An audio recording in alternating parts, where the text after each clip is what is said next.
My name is James Horner. I'm the composer of the film Black Gold. The music is very intimate, yet it has the scope and scale of the desert and a huge cast of actors. I did Black Gold with Jean-Jacques Annaud, who is the director of the film, and we've worked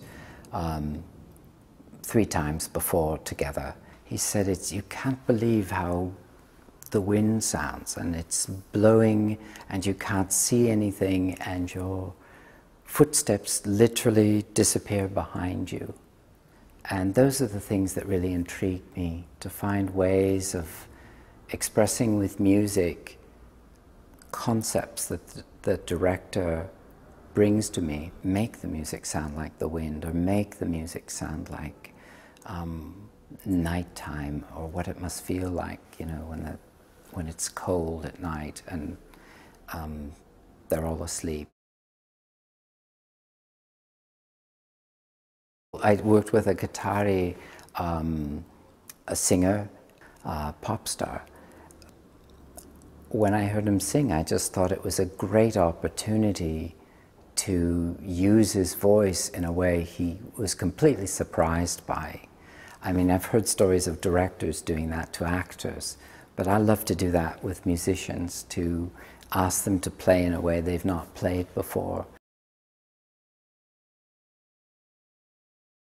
I share the character's feeling, and I always try with the music to stay underneath what is right in front of you in the picture.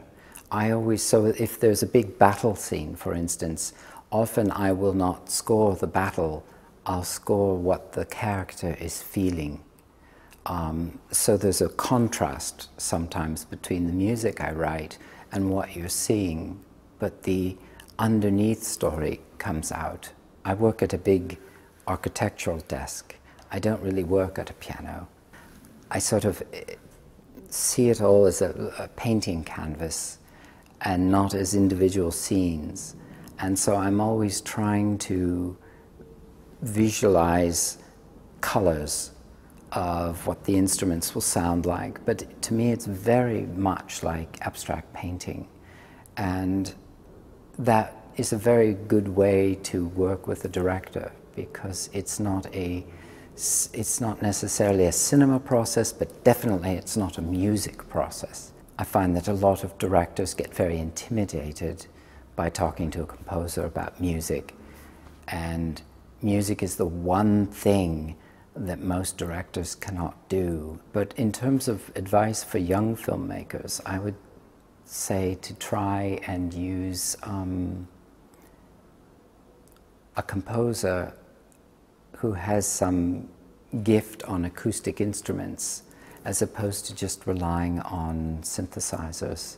That's a very, very important aspect to me, that the composer really can be part of the storytelling of the film. The audience is sucked in if the music is good. The audience is sort of sucked into a level that they weren't expecting.